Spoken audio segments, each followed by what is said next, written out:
I'm here today to do a talk about helping dogs lead happy, healthy lives. It's kind of our mantra at Pooch and Mutt. It's why we exist. It's kind of what we're here for. Our role is to help dogs lead happy, healthy lives, and we try to do that in many ways. One of the key things about it is nutrition, and our tagline is naturally powered pet health. And that's kind of what I'm going to talk to you about today. For those who don't know me, for those who don't know Pooch and Mutt, I'll do a quick introduction to who I am whilst kicking the microphone. I'm the MD and founder of Pooch and Mutt. We started with a range of health supplements. We've last year launched these treats up here. This year, about a week ago, we launched the treats that you've got on your table, and they're all with different active ingredients, different natural active ingredients based on nutraceuticals. I also run a marketing agency and marketing consultancy called XOXX. I write for PBW News, which for those who don't know is Pet Business World News, and I write a monthly column for them. I am on the board of the Dog Rescue Federation, which again is part of our commitment to helping dogs lead happy, healthy lives. The Dog Rescue Federation, for those who don't know, is a charity which has been recently established with the goal of uniting all independent dog rescues in the UK together to have one voice. And finally, I often do talks at PATS. I've been at PATS in Surrey, which is a pet and aquatic trade show. I've been there for the last 2 days, doing a talk on a totally different subject, which is going to really confuse me now that I've got to get into this. Additionally, and this isn't just a plug, but I'm going to put it up there, I'm in the middle of what I've called a quadrilogy, which ends in 3 weeks by doing the London Marathon. I'm telling you this for 2 reasons. First, well, 3 reasons. One, just for a bit of sympathy, really. The second reason is that I'm doing it to raise money for the Animal Care Trust, which is from the Royal Veterinary College.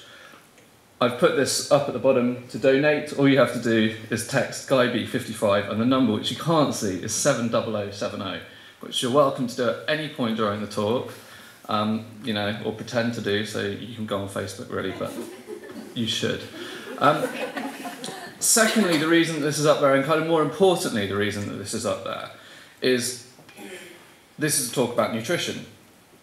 And most people that would come here would start by talking about animal nutrition because we're at a veterinary conference. But nutrition for most animals, most mammals, is quite similar. Obviously, there are differences. And anyone who does these kind of events will tell you that one of the keys to it, as well as learning to run and swim and cycle and everything else, is nutrition. And you can't get anywhere without a basic understanding of nutrition. And that's helped me to understand this, because as much as you can read in a textbook, as many talks as you can go to, as many books as you can read about nutrition, testing it works, and seeing results works. And when you're doing this kind of thing, you know, most people like me will regularly kind of do body fat analysis, do weight analysis. You'll have times for 10k races and 5k races and different training times. And you can weigh those up against what nutrition you've had in the previous days, in the previous hours. As you're ongoing, you can work out your recovery times based on your nutrition. So this gives you a very good understanding of nutrition, arguably better than you can just learn or look at on kind of different people and different animals. It helps you understand how things like protein and carbohydrates work. But again, the number's 70070, should you want to donate. That's a picture of a bathtub, for people who don't know. And it's one of the best ways to introduce one of the key concepts in nutrition, which is calories, calorie consumption. I don't know if anyone is familiar with this bathtub model. I'm going to go into it, and then I'm going to tell you why it works, and then I'm going to tell you why it doesn't work. But basically, calorie consumption is like a bath with the plug out and the tap on. Water can go into a bath, water can flow out of a bath. If you've got the right level of water going in and coming out, then the bath stays at a nice even level. If you put too much in and not enough comes out, the bath overflows. If you don't put enough in and more drains out, the bath runs dry, which is kind of simple. Now, if you work that out with calories, it works the same way. The water coming in is obviously an analogy for food or calories consumed. The water draining out is obviously calories burnt or exercise. So the more exercise you do, the more drains out, the more calories that you need to put in. The more that you put in, the more that you need to burn. If you put in more calories than drains out, you become fat, you become overweight, and if more drains out than you put in, you become malnourished. Similarly, if you have a bath that is overflowing, as in you're overweight, the dog's overweight, any animal is overweight, then you have to limit the amount of water going in and increase the amount of water coming out, which in simple terms means do more exercise, eat less food. So that's the bathtub model. It's kind of simple, it kind of works, it explains to people how calories work, why they exist, but it's not the whole story. And the reason that it's not the whole story is due to something called the nutrient density of calories, which sounds complicated but really isn't, and is actually really obvious. This is a slide that I've put together to kind of show what is meant by the nutrient density of calories. All of these things have roughly the same calories, from kind of 227 up to 284. It doesn't take a genius to realise that if you only drank beer, you wouldn't be very healthy. If you lived on McDonald's, as Morgan Spurlock showed, again, you wouldn't be very healthy, but you'd be more healthy than if you just drank beer. And on the end is some wok-seared chicken, where you could live on it, and you could be quite healthy, and it's quite well varied. To explain the difference between the three, I've put kind of a nutritional breakdown of everything in there, and to explain this concept of nutrient-dense calories, I have the breakdowns of it. In the pint of Foster's, which is 227 calories, there is pretty much nothing. There's 17.6 grams of carbohydrate, and carbohydrate is a useful energy source, but carbohydrate gets a bad rep. We'll come on to that later. It's not necessarily a bad thing, but that's not a very nutritious meal, just having 17 grams of carbohydrate.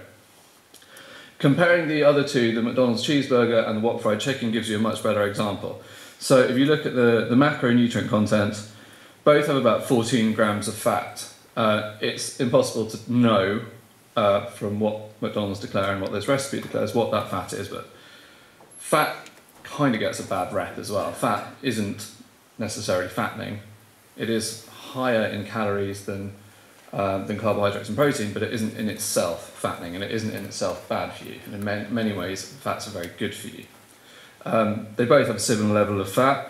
If you look at the protein level and the carbohydrate level, you'll see that the protein level of the chicken is much, much higher than the protein level of the burger, which is one reason why it's better for you. 33 grams of carbohydrates and 284 calories is quite high. As I've said, carbohydrates are kind of a good energy source, but you need to use them. If you don't use them, if you don't burn them, that's when they turn into fat.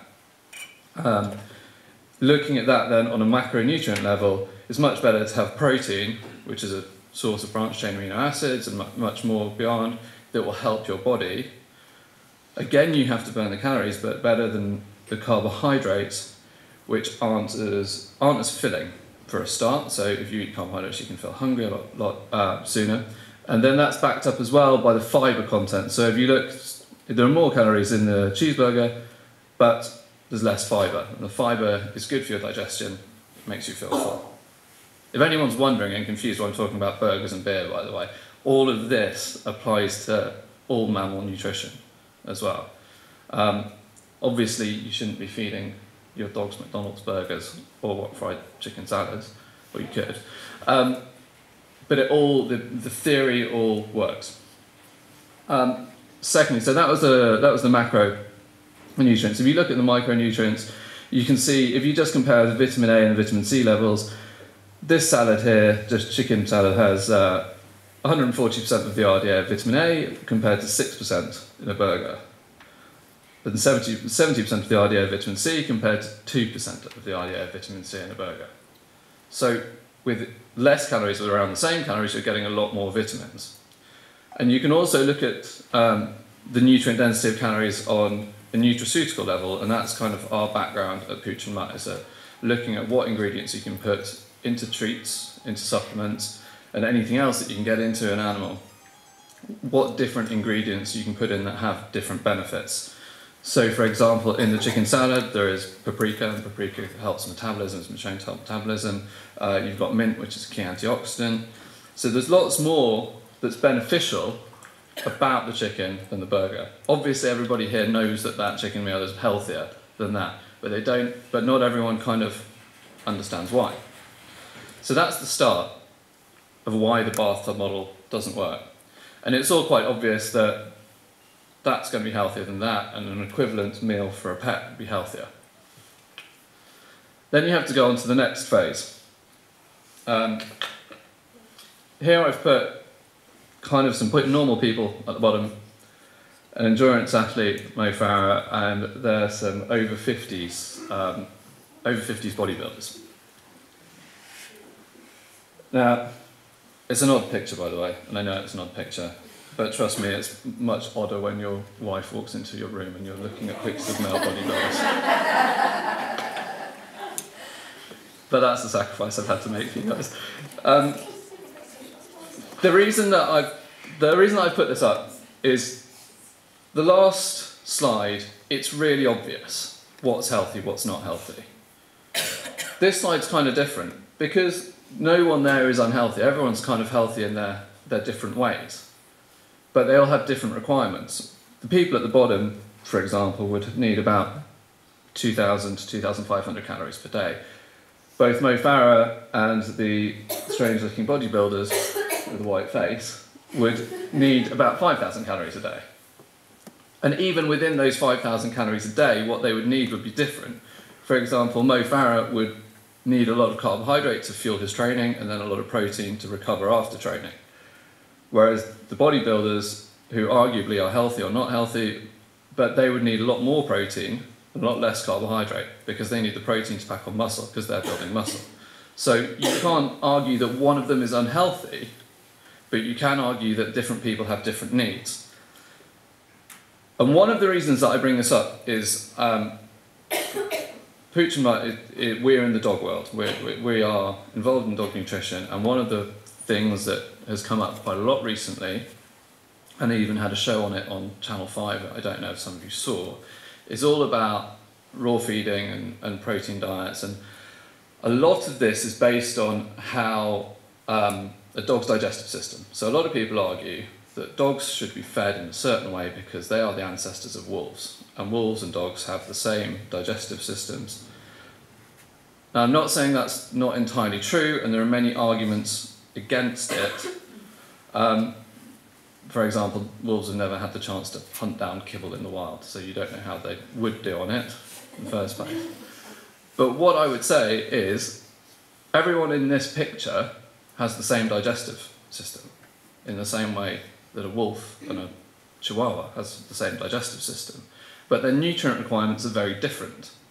So although the bath diet or the raw feeding diet does have a lot of benefits to it, arguing that all dogs should be fed on the same kind of thing because they've got the same digestive system as a wolf is like arguing that the person sitting at an office desk should eat the same as Mo Farah, or that Mo Farah should eat the same as a bodybuilder. It doesn't work because they're all eating different things. They're all doing different things, and they're all existing in what I would call different conditions. And that takes me on to condition-appropriate eating, which is a concept that we've been working on at Pooch and Mutt. To be honest, I wish this conference was in about 2 months' time because we'd have a lot more to say about it and we'd have some products based around it. I'd also like not to have one of our competitors in the room, but that's another issue. But this is a little thing about condition-appropriate eating.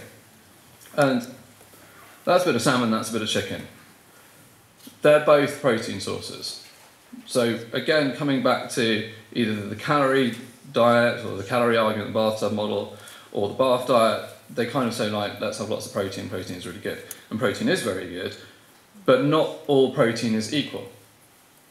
So if you compare salmon and chicken, for example, salmon is a great source of omega oils, whereas chicken isn't. Chicken as a protein source is low fat and contains something called L-carnitine.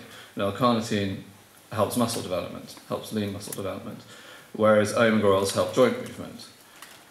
So the simple concept that we're working on, that we're calling condition appropriate eating or condition appropriate feeding, is if you had a dog with joint problems, for example, it would make sense that the basis of their diet, if you're basing it on protein, would be salmon, because salmon contains omega oils, and omega oils are shown to be really good for dogs' movement.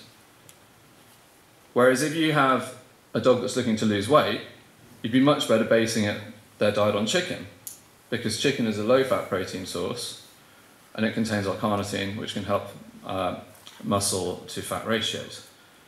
So that's a simple thing of being condition appropriate. And it's something that, as I say, we're working on a feeding concept around it, which is going to be due out in about May, but also that no one else seems to be doing, and is one of those things that when we worked it out, we said it to a load of people, and everyone went, that's really obvious, why is no one else doing it? But it does seem that no one else is.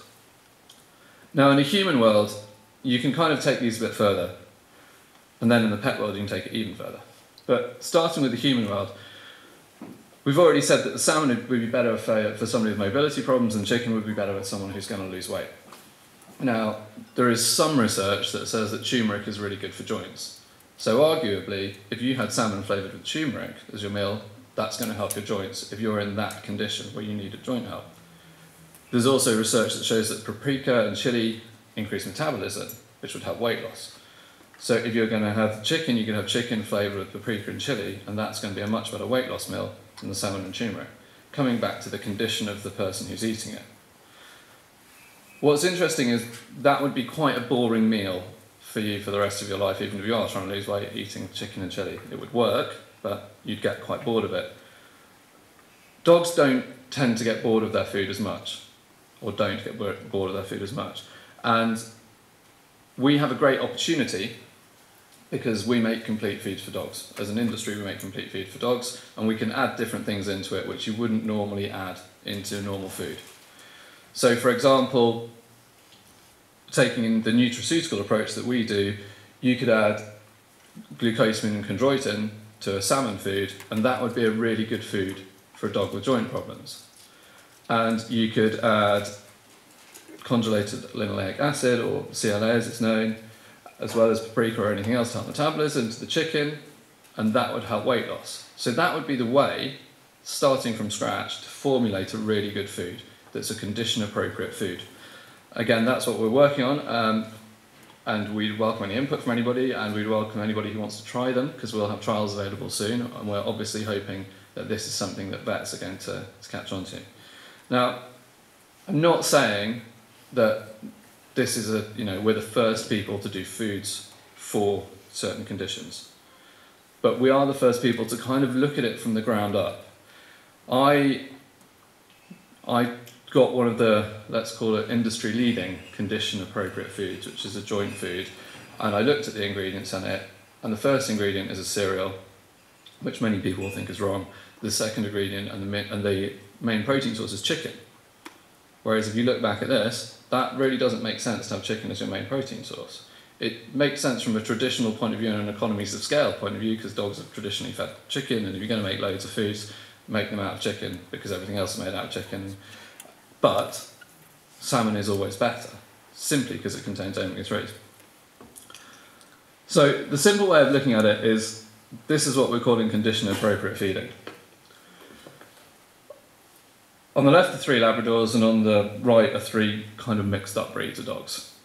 The traditional feeding model is, if you look at these dogs, most people would go, right, they should be on a Labrador food, and they should be on whatever food's right for their breed. And what we're saying, and it's not rocket science, is you don't know that those dogs have the same nutrient requirements just because they're Labradors. Because actually, breeds don't have that very differing nutrient requirements. However, let's say one of them's overweight, one of them's got arthritis, and one of them's fine. On that basis alone, they have different nutrient requirements. And all arthritic dogs have similar nutrient requirements to all Labradors. So it makes sense, if you're going to develop something based on condition, which again, no one seems to have done. So, whereas most food companies would argue they should all have the same food because they're all Labradors, and they should have different food because they're all different breeds. We would argue you don't know what the condition is there, look at the condition and feed for the condition, and then on the right they all look pretty similar in terms of their activity level. They may be different sizes, they may be different breeds, but what they're doing and their condition is all pretty similar. So it makes sense that they should be on the same diet because they have the same nutrient requirements because they're expending a similar amount of energy. Obviously, the total calorie intake and the total amount of nutrients would depend on their size, but what they're doing is pretty similar. And as Socrates said, food is fuel. And if you think of food as fuel, they need the same fuel, whereas the others don't necessarily need the same fuel. So that's our theory. We think it makes a lot of sense. We're, as I say, developing a full range around it, and that range will be available from May, and it will be available hopefully through all your normal wholesalers. And we're looking for people not only to sell it, but we want you guys to try it. So we're welcoming anybody who wants to try it because we know that once you see how this makes sense and this works, you'd be more likely to sell more of it and more likely to help more dogs, which is why we exist. This is the treat range that we've got. So I'm doing a tiny little sales pitch to finish off with. So this is the treat range that we've got, and it's based around the same idea. So every single one of the treats, you have 2 of the new ones in front of you. Every one of them has different active ingredients for different conditions. And it's kind of a lot easier to understand the concept in treats because you'd always give different treats to different breeds of dogs, but you wouldn't get it. So the Calm and Relaxed treat has ingredients to keep dogs calm and relaxed, and it would work across any breeds. Same with the breath one, same with the mobility one. So the plan is to put those into a complete food. They've been incredibly successful over the last year, and probably one of the reasons why we're here, because we've had a lot of recognition on the back of them, and a lot of people are using, a lot of people are very happy with them. These are the ones that you have in front of you. Feel free to try them on your dogs. The idea is that they're great for you guys to sell in vets because they're only £1 and people love them. They're also, the bones are a great size to stick in a Kong, and they kind of work, which is the main thing, which is why we're here. And if you do want to eat them, feel free, because they're really nice. I would go with the green ones though over the purple ones because they're nice and minty. But I have to eat them quite a lot at the trade shows, so I would welcome you all to do it as well. And then this is our range of supplements. This is where the company began. And this is kind of our nutraceutical base, and this is how everything comes into it. And we've taken kind of a lot of the research that we put into these products and we're building it into other products, which is where we're going. Salmonal, I'm sure you all know about, and I've spoken enough about salmon today, but salmon is a great food, it's a great source of omega-3s, and if you don't know the benefits of omega-3s, you should research them, because I don't have enough time to tell you all about them. But they're fantastic. The weight off is something we're taking the kind of technology and the learnings from that, and we will hopefully be able to build them into a food. The interesting thing with weight control in humans or dogs or anything else is you can't add something to a food to make a dog thinner. The only way to make a dog or a human or a cat or anything thinner is, as I've said with the bathtub model, less calories in, more exercise, more calories out. But what you can do is you can help things like increase metabolism, so more calories are burnt quite easily. You can also help muscle development, because when animals need to do more exercise, the rate at which they can increase their exercise levels depends on the rate at which their muscles develop. So if you provide the right nutrients for muscles to develop, it means that they can up the exercise rate more, so they can lose weight a lot quicker. Additionally, the more muscle that you have, the more calories that you burn, which is why if you go back to the bodybuilders earlier, they have to eat 5,000 calories because, quite simply, they have to move a lot more muscle than everybody else. You can also control appetite with things like hormone control. So there's something called ghrelin, which is in things like pea protein, which is the communicating hormone between your stomach and your brain to tell you that you're hungry. And you can control that by adding ghrelin to the food. It's pretty simple. Then is Mobile Bones, which is our joint supplement, and I'm sure you're all very aware of all the different joint supplements out there, and there's lots of different ones on the market. Some of them good, some of them are bad. They tend to all be based around a similar kind of ingredients. All that we have done that's different, I would say, is that we've added a bone supplement into ours. Because what we do as a company is, instead of looking at just trying to sell ingredients. We look at the conditions that can help dogs lead happy, healthy lives. So we started with looking at why people feed a joint supplement, and the most popular reason, most common reasons are things like hip dysplasia and arthritis. And with cases of hip dysplasia and arthritis, which I'm sure you're all very familiar with, bone strength tends to be as important as joint health, but tends to get overlooked quite a lot. So the simplest example is if you've got a dysplasia joint, it's all about the bone rubbing down. And if you make the bone stronger, it wears down a lot slower, so the dog stays healthier and happier for longer. It's quite simple, and no one else seems to have done it. I don't really know why, but it does make a lot of sense. And then the final product that we have is our kind of best-selling product, which has been the foundation of our company. It's called Bionic Biotic. It's very difficult to explain, but it's a very interesting product. The three main things it does is help itching and scratching and coat, and helps digestion. It's based on the concept of a feed balancer in the equine world, which many people may know, many people may not, but it gets incredible results, and they all have money back guarantees, so they're worth selling to people, and you also make lots of money from them. So that is my simple introduction to our concept of condition appropriate feeding. It's kind of a new idea, but it seems to us quite simple and basic, and something that everyone should be doing. And I would welcome any questions. Here are some contact details. You can contact us. That's me at the top. For all trade and stocking inquiries, you can go to Sam, and that's our Facebook and Twitter. And